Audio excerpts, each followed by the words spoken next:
Muy bien, hay una idea fatalista de la paciencia como si fuera un sinónimo de rendirnos ante la mala suerte o las circunstancias que vivimos. Entonces alguien dice, hay que tener paciencia y su cara manifiesta una gran resignación.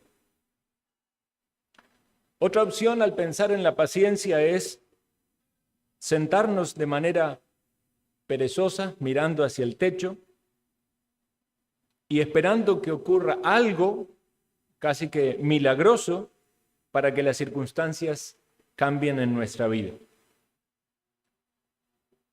Cuando pensamos en la paciencia como uno de esos principios que debe dirigir la mayordomía en nuestra vida, no estamos hablando ni de esa idea fatalista o de resignación, ni de esa idea perezosa, sino una paciencia que está en movimiento, una paciencia que es diligente, una perseverancia en el paso del tiempo haciendo lo que se debe hacer, o pudiera ser también no haciendo lo que no se debe hacer. Incluso podríamos agregar soportando alguna adversidad. Como ya mencionamos antes, hay una tendencia en la sociedad, y se podría decir en el corazón, de querer satisfacer sus necesidades en el presente, el ya y el ahora, ¿verdad? Principalmente lo hemos reflejado en los niños cuando tienen la posibilidad de tener algo ahora o aún algo mayor después y prefieren, como lo he testeado en algunos casos, no digo que todos sean así, pero prefieren poco ya que mucho mañana. Eso también es algo que afecta a nosotros, las personas adultas, en las decisiones que tomamos. Creo que la inestabilidad en muchos casos de las economías en las que vivimos suman una motivación más. Por ejemplo, ustedes han escuchado, imagino, en las noticias del desastre económico que está pasando en Argentina. El dólar va en aumento, ¿verdad? Cada vez más rápido. Entonces, mucha gente que tiene en sus manos, cobra su salario en el peso, la moneda argentina, sabe que esa moneda en pocos días va a valer menos en comparación con el dólar. Entonces, ¿qué hace la gente? Va y compra algo. Tiene que comprar, porque si no compra hoy, mañana lo mismo va a estar más caro. Eso es la inflación. Entonces, eso ayuda a pensar a la gente, tengo que comprar ahora y ya, porque si no voy a perder mis recursos. Una situación muy particular. Pero donde hay una estabilidad, entonces debemos pensar si más bien ese comprar ya responde a otra cosa, no a una estrategia para valorizar el dinero, sino a una búsqueda personal de una satisfacción instantánea. En algunos casos, una falta de dominio propio, un tema que vamos también a hablar más adelante. Pero quisiera que leamos un ejemplo bíblico que seguramente muchas veces lo hemos leído, pero enfocamos la historia en otra dirección. Pero vamos a Lucas 15, donde está la parábola del hijo pródigo.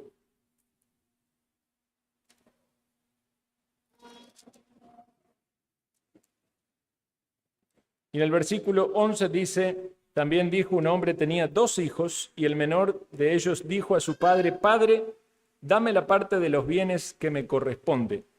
Y les partió los bienes. No muchos días después, juntándolo todo, el hijo menor se fue lejos a una provincia apartada y allí desperdició sus bienes viviendo perdidamente. ¿Cuál fue el problema entonces de este hermano menor? Bueno, fue su impaciencia, porque ciertamente la heredad era algo que en su buena teoría y práctica debería haber esperado a la muerte de su padre para solicitar cuál era la parte de sus bienes. Pero él quiso tenerlo anticipadamente. En un momento él quiso tenerlo y dijo, ya, ahora, dame lo que me corresponde. No sé si ciertamente estaba en la obligación el padre, muy posiblemente no, pero aún así lo hizo. Entonces, cuando vemos este ejemplo, vemos que la impaciencia lo llevó a una decisión que sin duda incomodó a otros. Sabemos que al hermano mayor no le agradó en nada eso y tampoco trajo alegría a su padre en esta mala decisión. También fue una independencia peligrosa porque él quería tener sus recursos para salir del lugar donde estaban sus recursos y donde estaba su provisión, y finalmente fue un mal gasto de los recursos. Entonces, una decisión que afectó a otros, una independencia peligrosa y un mal gasto de los recursos, fruto de esa impaciencia. Ahora, no sabemos, porque obviamente en esta historia el Señor tiene un propósito, ¿verdad? No sabemos qué fue lo que motivó esa impaciencia. Podríamos indagar cuál fue la causa en el corazón de este joven. ¿Qué pasaba allí? ¿Había algún deseo pecaminoso albergado en su corazón que solamente podía satisfacerse de esa manera, con dinero, lejos de sus padres? ¿Había problemas con sus padres? ¿Había problemas con sus hermanos? ¿Había aspiraciones equivocadas? No lo sabemos. Pero sí vemos que esta decisión que él toma es una decisión mala, equivocada, y que tiene que ver con un uso anticipado de los recursos, producto de la impaciencia que finalmente terminó trayendo gran dolor a su vida. Entonces necesitamos la paciencia en muchos aspectos de nuestra vida, pero tenemos que también aplicarlo a la mayordomía de nuestros recursos.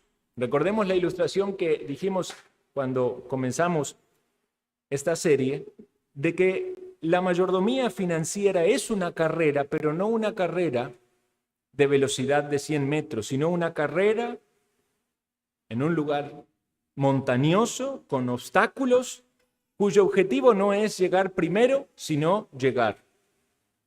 No estamos compitiendo a otros. Nuestro objetivo es terminar la carrera.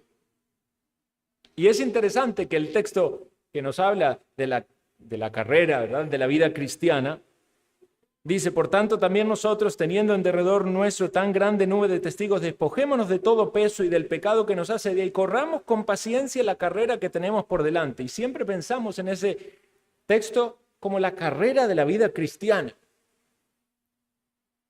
Alguien puede decir, pero pastor, es como que estos textos no están calzando, los está torciendo un poco para que apliquen a una cuestión financiera. Bueno, pensemos, ¿dónde está la impaciencia reflejada en esta ilustración de la carrera? Si tenemos que meter allí la impaciencia, dice el versículo, despojémonos de todo peso y del pecado que nos asedia.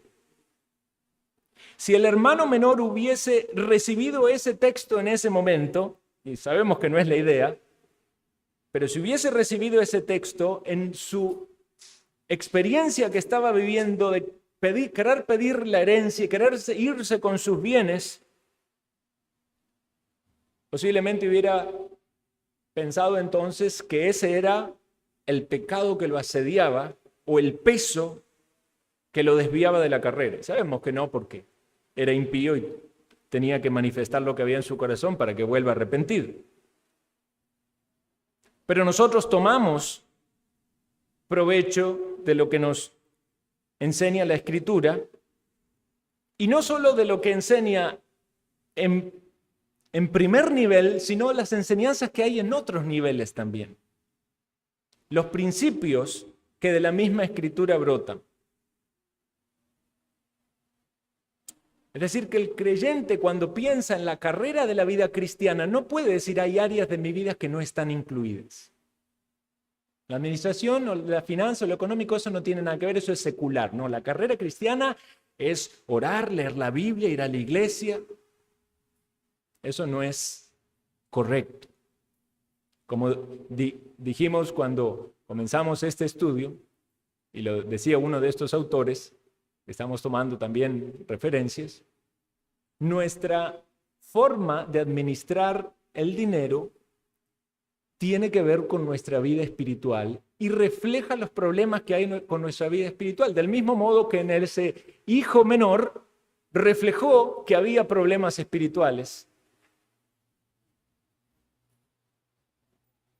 Así también, si nosotros en nuestra vida tenemos un área de la vida desordenada, estamos teniendo allí pesos o pecados que no nos van a permitir correr la carrera bien como cristianos.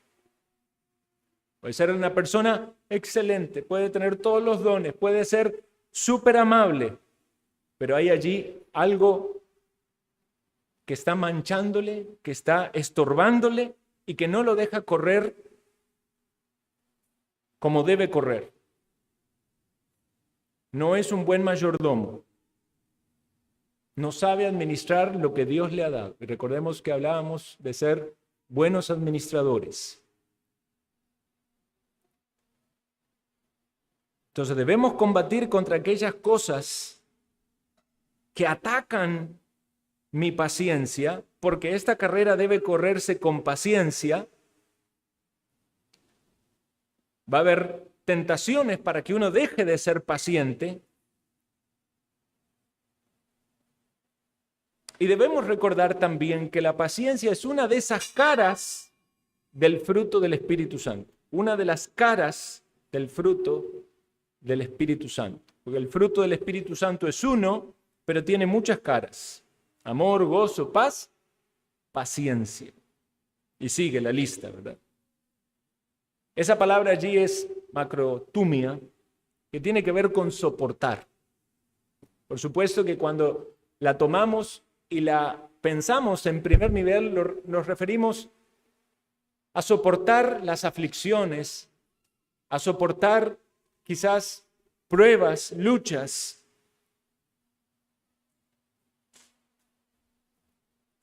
Pero hay cosas que tienen que ver con la aplicación de la paciencia, que están relacionadas a la manera en la que administramos, en la que somos mayordomos de lo que Dios nos ha dado. Vean lo que dice Colosenses 1:10, para que andéis como es digno del Señor, agradándole en todo, llevando fruto en toda buena obra, creciendo en el conocimiento de Dios, fortalecidos en todo poder, conforme a la potencia de su gloria, para toda paciencia y longanimidad, con gozo dando gracias al Padre que nos hizo aptos para participar de la herencia de los santos en luz. Entonces, podemos tomar ese texto y aplicarlo a la mayordomía de los bienes que Dios nos ha dado. Tiene que ver con soportar quizás circunstancias adversas, tiene que ver con perseverar en bien hacer, tiene que ver con esperar un momento apropiado para obtener algo o para hacer algo. Muchas veces la paciencia es presentada como una actitud correcta en la espera de un resultado prometido. Tenemos, por ejemplo, muchos textos en la Biblia que nos habla de la promesa. Y tenía que ver con esperar la promesa. En Hebreos, por ejemplo, se habla de esperar la promesa y el ánimo es que esperen con la actitud correcta, que tenían que ser pacientes, dice Hebreos 6:12, a fin de que no os hagáis perezosos, sino imitadores de aquellos que por la fe y la paciencia heredan las promesas. Entonces, en ese contexto, obviamente particular para ellos, con relación a la venida del Señor, a ser librados de las aflicciones que tenían, se citan ejemplos de otros. Dice, y habiendo esperado con paciencia, alcanzó la promesa. No perdáis vuestra confianza que tiene gran galardón, porque es necesaria la paciencia para que habiendo hecho la voluntad de Dios, obtengáis la promesa. Entonces hay una relación entre el ejercicio de la paciencia con la obtención de algo que es beneficioso para quien ejercita la paciencia. No estamos hablando de ninguna promesa en particular cuando nos referimos a la mayordomía, pero podríamos decir, la palabra de Dios lo dice, el que es fiel en lo poco, en lo mucho le pondré. O sea, hay una recompensa, una promesa del Señor de que al buen administrador le va a conceder más para administrar.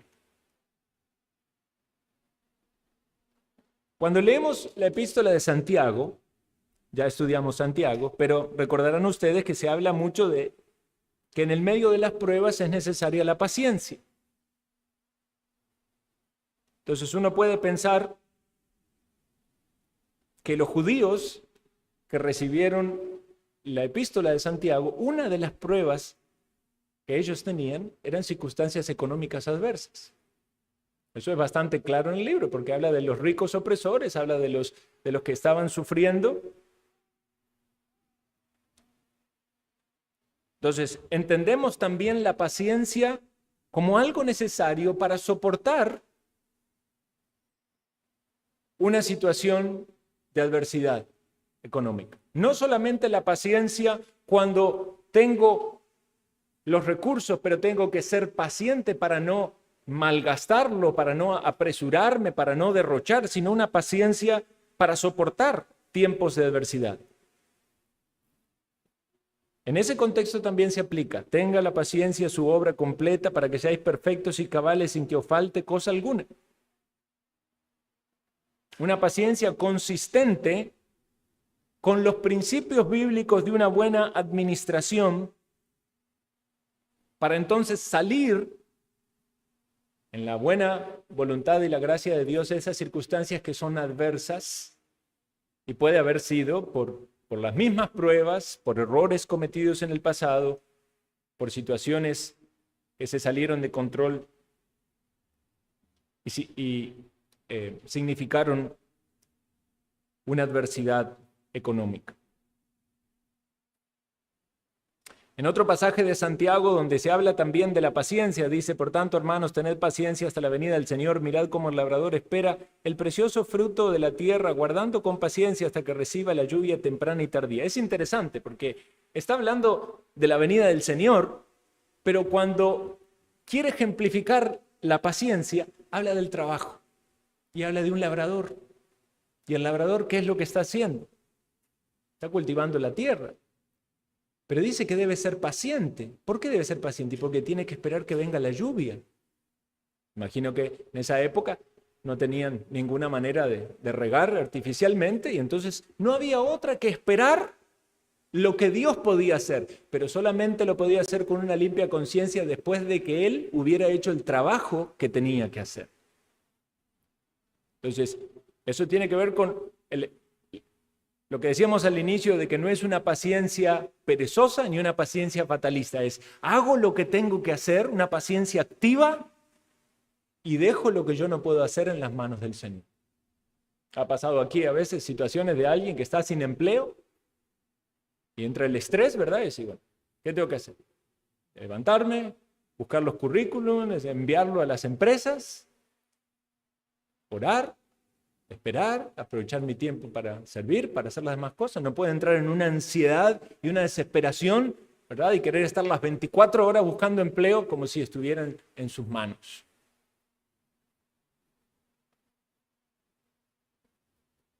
Entonces, paciencia soportando, paciencia dando testimonio como cristianos, estos hermanos a los cuales escribía la carta, incluso en sus finanzas, aunque estuvieran en pruebas.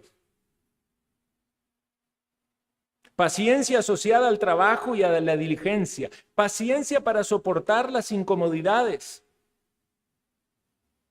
Porque hay veces que no se salen de esas necesidades o privaciones instantáneamente. El apóstol Pablo había aprendido a estar en diferentes circunstancias, y él, cuando estaba en una situación de necesidad, tenía que ejercitar la paciencia. Sí, podía orar al Señor. Podía quizás escribir alguna iglesia que recordaran el sustento o el la ayuda económica, pero también él tenía que poner en práctica esa dependencia en paciencia del Señor. Entonces, ¿cómo aplicamos esto, hermanos, a la administración?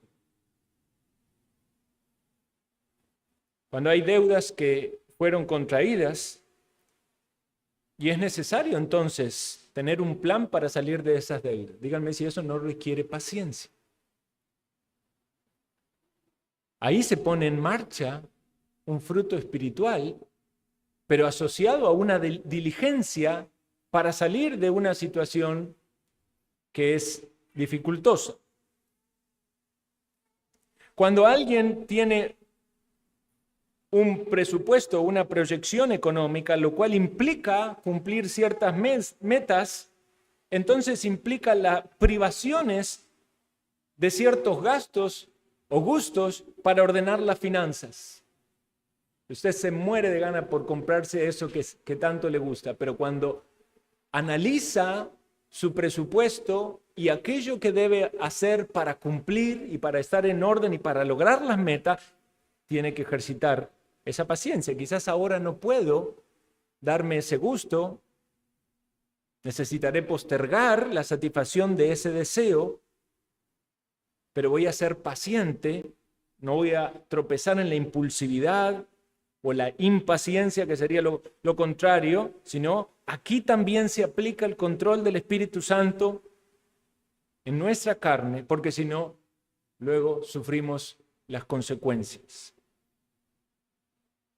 Entonces, ese texto que yo leí de Colosenses 1:11, recordemos esa partecita que dice, fortalecidos con todo poder conforme a la potencia de su gloria para toda paciencia y longanimidad. Y ahí lo aplicamos a la mayordomía de nuestros bienes y recursos. Debemos ser pacientes a la hora de administrar y utilizar nuestros recursos. Hablemos un momento ahora del ahorro.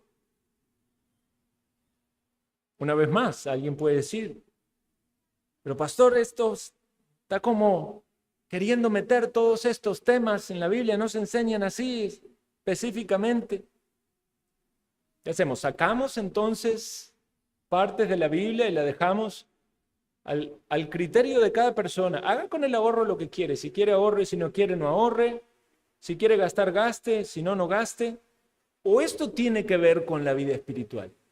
O esto tiene que ver con la forma de conducirse de un cristiano.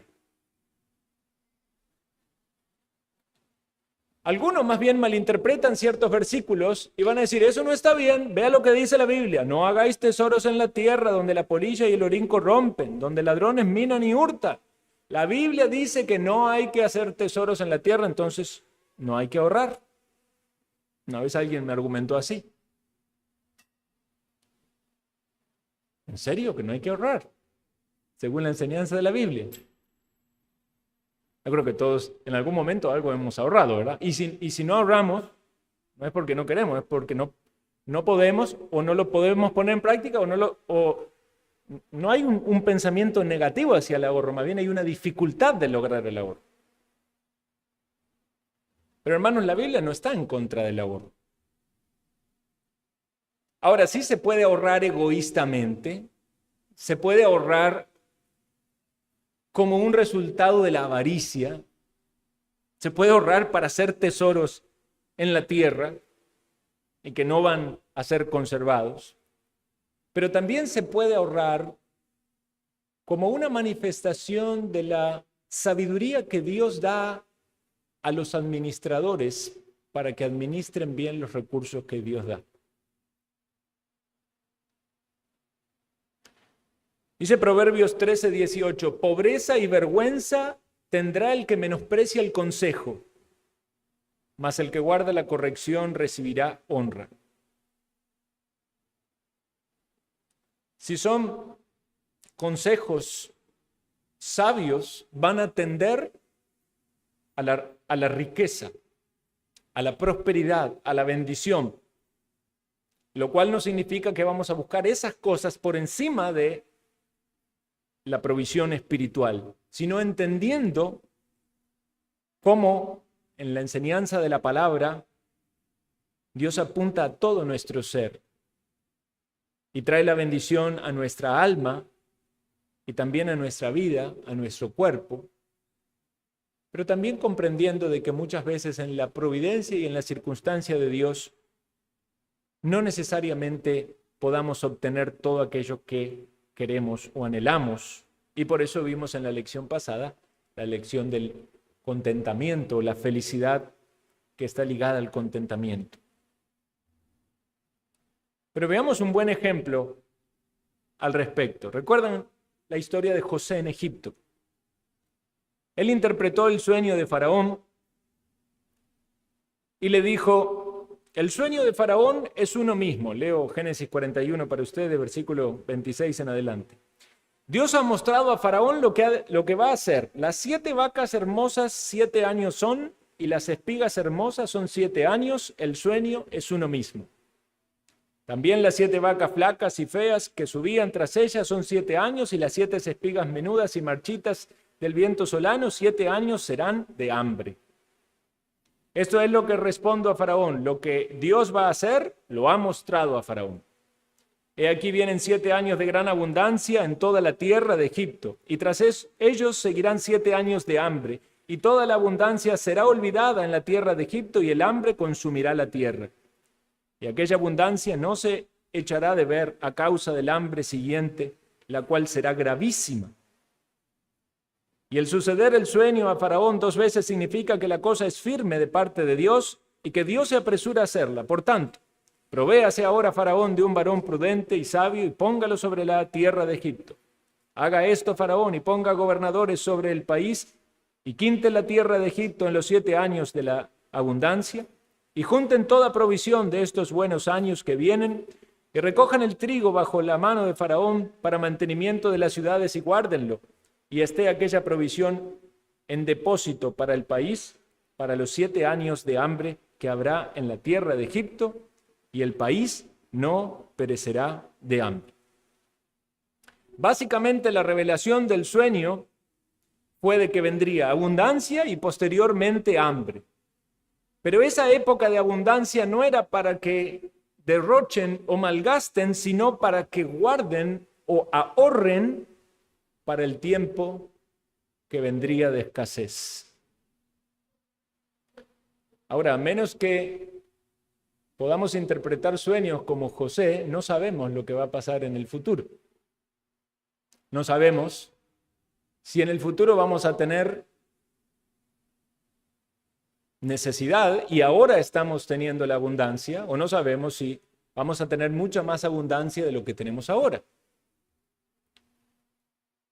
Pero lo que vemos aquí es que ese ahorro que se hizo fue el resultado de una sabia administración, evitando que algo sea malgastado para proveer entonces en tiempo de adversidad. Veamos lo que nos dice Proverbios 6, cuando habla de la hormiga. Ve a la hormiga, oh perezoso, mira sus caminos y sé sabio, la cual no teniendo capitán ni gobernador ni señor, prepara en el verano su comida y recoge en el tiempo de la siega su mantenimiento. Perezoso, ¿hasta cuándo has de dormir? ¿Cuándo te levantarás de tu sueño? Un poco de sueño, un poco de dormitar y cruzar un poco las manos para el reposo. Así vendrá tu necesidad como caminante y tu pobreza como hombre armado. La palabra habla directamente en contra de aquel que es perezoso, pero es interesante que cuando se nos hace referencia a la hormiga, nos dice que la hormiga trabaja de una manera muy virtuosa, porque no tiene un capitán que la está mandando, sino de una manera responsable, ¿verdad? Autónoma, trabaja, pero trabaja más allá de suplir su necesidad temporal. Trabaja para cuando no puede trabajar. Entonces, guarda el alimento para el tiempo en el que no va a poder trabajar. Entonces, lo que nos está enseñando allí también no solamente es acerca de lo malo de la pereza, sino de que aun cuando alguien haciendo muy poco pudiera suplirse para las necesidades diarias, si puede hacer un poco más, podría estar previniendo necesidades futuras. Dice Proverbios 21:5, los pensamientos del diligente ciertamente tienden a la abundancia, mas todo el que se apresura alocadamente de cierto va a la pobreza. Hablamos de paciencia. Y hablamos aquí de diligencia. La diligencia asociada a la paciencia tiende a la abundancia, pero esa impulsividad, una locura, dice aquí, porque es alocadamente, se apresura seguramente para querer satisfacer una necesidad o un deseo temporal, y entonces lo lleva a la pobreza. Proverbios 21:20 dice, tesoro precioso y aceite hay en la casa del sabio, mas el hombre insensato todo lo disipa. Y ahí la palabra disipar tiene que ver, se lo entendemos como malgastar, como desperdiciar. Tesoro precioso, algo que tuvo que obtener con el esfuerzo, con el sacrificio, un tesoro precioso, y aceite, algo que era muy valioso en esa época. Quiere decir que había una buena administración de ese bien preciado y había un ahorro que era su tesoro, que no sabemos cuál era el propósito de su uso, pero ahí estaba. Pero notemos, era la casa del sabio. Quiere decir que en su sabiduría ahorró y administró para que no le faltara. Entonces, ¿por qué se desperdicia? Se desperdicia por una mala utilización, puede ser también por una falta de impaciencia, o porque no se sabe o se practica ahorrar. Noten este proverbio, qué interesante, 13:22. Dice, el bueno dejará herederos a los hijos de sus hijos, pero la riqueza del pecador está guardada para el justo. Ahora, entendamos correctamente que el libro de Proverbios no es un libro de promesas, es un libro de consejos. Entonces, no debemos tomar cada una de las cosas que leemos en Proverbios como decir, esto se va a cumplir así. No, son consejos generales que nos llevan a la sabiduría. No necesariamente significa que todo pecador va a perder su riqueza y van a ir para el justo. Pero ¿qué pasa con el pecador? El pecador derrocha, el pecador malgasta, el pecador pierde. ¿Y qué pasa con aquel que es justo y que es sabio y que es prudente y que aplica los principios? No está pensando solamente en sí mismo, está pensando en su familia. ¿Qué le voy a dejar a mis hijos? ¿Cómo voy a colaborar con ellos en su futuro? Hermanos, cuando vemos todas estas cosas de la palabra, ¿saben lo que pienso yo? Algo muy básico. Pienso en el chanchito. El chanchito ese de cerámica, que todavía se vende por ahí. Y que tiene una virtud, ¿verdad? Uno no lo compra porque dice, ¿qué voy a gastar en eso? Mejor es un tarrito con tapa. Pero el tarrito con tapa se abre fácilmente y las moneditas se sacan. En cambio el chanchito, usted dice, voy a gastar 5.000 colones en el chanchito, después tengo que meter 5.000 colones en moneda y apenas pagué el chanchito. Pero la virtud precisamente es esa, es que usted no lo quiere romper porque quiere que se llene de moneda. Porque quiere tener algún contrapeso que lo motive a la paciencia y al ahorro. ¿Quiénes deberían ahorrar? Alguien dice, no, yo no puedo ahorrar. Esa fue mi respuesta mucho tiempo. Yo no puedo ahorrar. ¿Por qué? Porque lo que entra sale. Vean, todos, salvo condiciones extremas, podríamos poner en práctica incluso un ahorro mínimo, un ahorro de chanchito, un ahorro de monedas de 500 colones. Podría hacerlo usted por un año.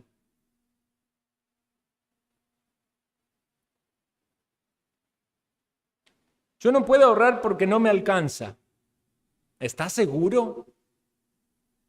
Imprimió su estado de cuenta y vio en todo lo que gastó, guardó todos los tickets del supermercado, todas las cosas que compró en el mini super, en la gasolinera, en la pulpería de la esquina.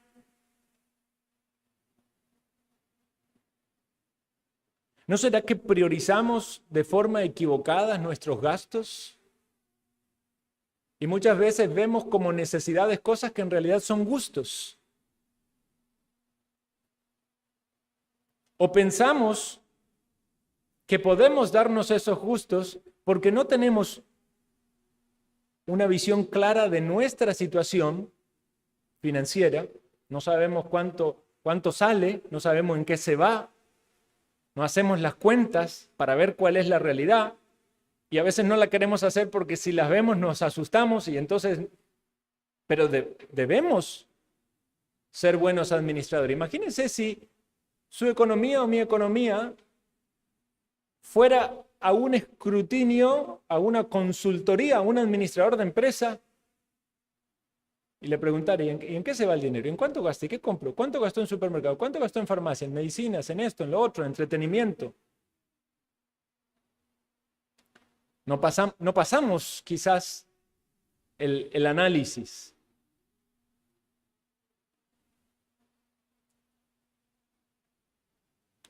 ¿Recuerdan ustedes que habíamos hablado de la pirámide de Maslow, eso de que están las necesidades desde las más básicas y elementales de la supervivencia hasta las menos importantes? Las más básicas están en la base de la pirámide y las menos importantes están arriba. Muchas veces saltamos a cosas intermedias porque encontramos en algún gasto una manera de, gente puede decir como de liberar el estrés, ¿verdad? Como de tener un relax. A mí me pasaba eso cuando era estudiante universitario. Recuerdo que había un momento del día donde me daba una gana terrible de comprarme un alfajor. No sé cuántos de ustedes conocen los alfajores. Argentina tiene muy buenos alfajores. Son como 2 galletas, 2 masas con relleno adentro. Y usted va y se compra su alfajor a una hora del día y quizás lo volvió a hacer dentro de unos días y lo volvió a hacer dentro de otros días y miró para atrás y ya tiene un vicio. Ya no puede dejar de hacerlo. ¿Por qué? Porque hay un deleite. Son 1000 colones. Pero se suman, ¿verdad? Y a veces nos llenamos de esos pequeños deleites que son cosas pequeñitas, pero terminan sumando al final. Ah, pastor, qué estricto, pero si es así, entonces la vida, qué difícil. Todo. Bueno, ¿está usted haciendo un gasto consciente de lo que puede hacer? ¿Está usted haciéndolo a la luz de que está glorificando a Dios con ese gasto? Porque no todos están en las mismas condiciones. Puede ser que alguien lo haga y no tenga ningún problema. Si quiere ir en su break del trabajo, ir a la cafetería y comprarse todos los días un café, comprarse una coca, si dan sus recursos, pero si llega a fin de mes y usted ve que gastó 35,000 colones en refrigerio, no puede tener deudas sin pagar o problemas para llenar la alacena a fin de mes. O no ofrendar. O no tener para la canasta de los necesitados. Entonces, el tema de las deudas, sabemos que hay muchos que tienen una visión quizás un tanto estricta con la deuda, ¿verdad? Que no se pueden las deudas de ningún modo. Pero la Biblia en sí mismo no prohíbe estrictamente las deudas, porque de hecho había un sistema entre los judíos que tenía que ver con prestarse dinero y con socorrerse como hermanos, ¿verdad? Y a bajos intereses. Pero el creyente debe entender el principio básico, ¿verdad?, de la propiedad privada, reflejado en los mandamientos de no robarás, y si incurre en una deuda, lo cual debe ser una decisión bien analizada y sabia, porque aunque no esté mal endeudarse, hay que saber si uno puede endeudarse de tal modo que va a cumplir y va a honrar esa deuda. Por eso dice la Biblia también, pagad a todos, lo que debéis. O sea, debemos cumplir los pagos de las deudas que asumimos. Pero notemos cuál es la naturaleza de la deuda. Dice Proverbio 22:7, el rico se enseñorea de los pobres y el que toma prestado es siervo del que presta. Entonces, cuando usted contrae una deuda, usted se está poniendo en siervo de aquel que le prestó. No sé si siempre somos conscientes de eso, pero vamos a tener que trabajar y servir al que nos prestó para devolverle lo que nos prestó más la ganancia que él tiene. Aunque nosotros somos los que trabajamos para él, él no nos paga, nosotros le pagamos. Justamente la inversa de un trabajo. Usted hace un trabajo, usted cobra, ¿verdad? Pero cuando usted es deudor, usted trabaja y paga.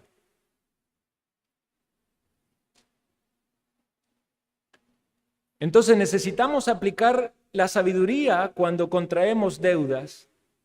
Y las deudas deben ser contraídas para suplir una necesidad que de otro modo no se puede. Porque si alguien tuviera los recursos suficientes, quizás no necesitaría incurrir en deudas. Pero ¿quién puede comprar una casa? Quizás un carro.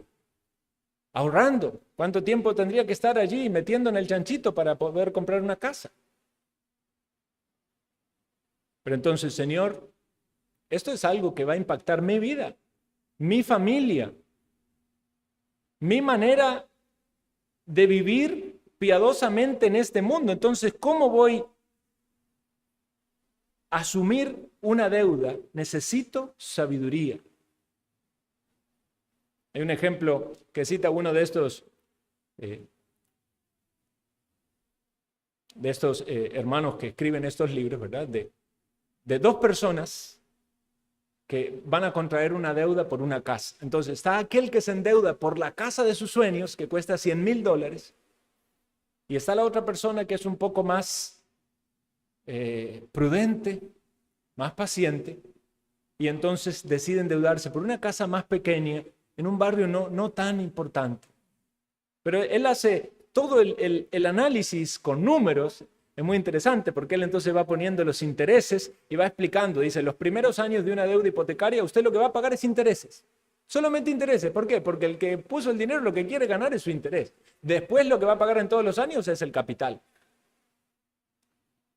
Entonces aquel que se endeudó por una casa menor, que los dos tienen la misma capacidad financiera para pagar la misma cuota, entonces este sale mucho antes de su deuda, pagó mucho menos intereses. Y luego puede vender esa casa para comprar otra similar a la que había comprado el otro que no quiso esperar. Entonces en ese análisis el autor describe cómo esta persona, que no quiso satisfacerse inmediatamente con la casa de sus sueños, sino que fue en escaleras de inversiones graduales, mucho más rápido obtiene el bien, digamos, paga su deuda e incluso tiene posibilidades de invertir, mientras que la otra persona apenas está finalizando los pagos. Entonces, esas son cosas que necesitamos pensar a la hora de hacer una inversión. Vean, el creyente invierte. Cada persona está invirtiendo. Aún el trabajador tiene que invertir. Imagínese a alguien que tiene una verdulería. Tiene que ir a Senada, llenar el camión de frutas y verduras con la esperanza de que la va a colocar ahí y se va a vender. Y si no se vendió, se puso mala el cajón, es desperdicio. Tiene que estar eso contemplado. Es una inversión. Pero cuando hablamos entonces de inversiones grandes que van a requerir un largo tiempo para poder pagar y compensar esa deuda y salir de esa deuda, debemos ser pacientes y prudentes.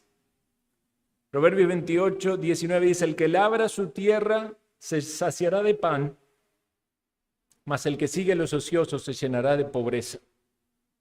¿Recuerdan cuando la Biblia describe a la mujer virtuosa? Es interesante que esa descripción de esa mujer piadosa y virtuosa habla de una mujer que no carece de ganancias, de una mujer que es laboriosa, que es trabajadora, que invierte sus recursos, considera la heredad y la compra, planta la viña del fruto de sus manos. Yo creo que los principios los tomamos no solo aplicados para la laboriosidad en una mujer o la sabiduría en la inversión de una mujer, sino también de todos nosotros.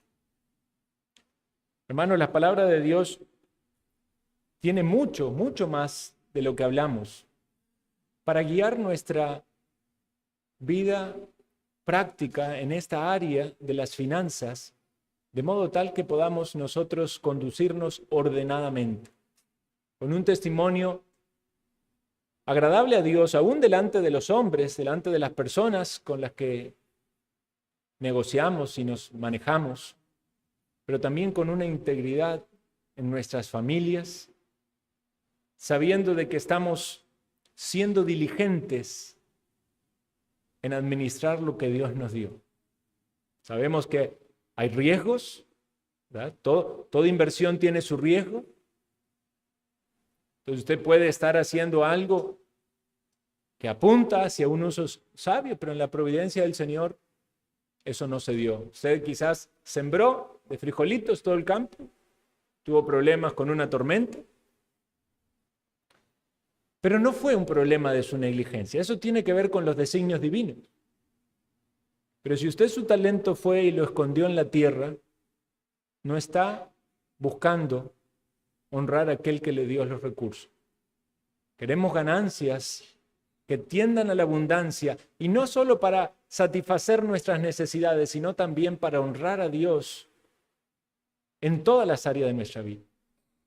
En la manera en la que gastamos el dinero, en la manera en la que los invertimos, en la manera en que lo ahorramos, en la manera en que preveemos necesidades, en la manera en la que compartimos con los demás. Vamos a orar.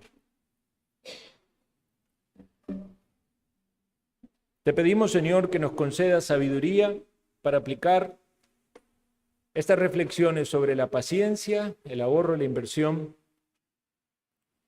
pues anhelamos tener fruto en nuestra mayordomía, no para nuestra avaricia o pecado, Señor, de egoísmo, sino para que tú seas honrado en todo lo que hagamos, en la administración, en las inversiones, en el ahorro, en las dádivas, que tu nombre sea glorificado. Gracias, Señor, por tus provisiones. Perdónanos por haber mal administrado nuestros recursos, muchas oportunidades. Perdónanos por haber pensado que eso no tenía que ver con lo espiritual. Perdónanos por haber actuado impacientemente o impulsivamente. Y trae bienestar y prosperidad a esta tu iglesia por medio del orden agradable a ti en nuestras finanzas. Lo pedimos en el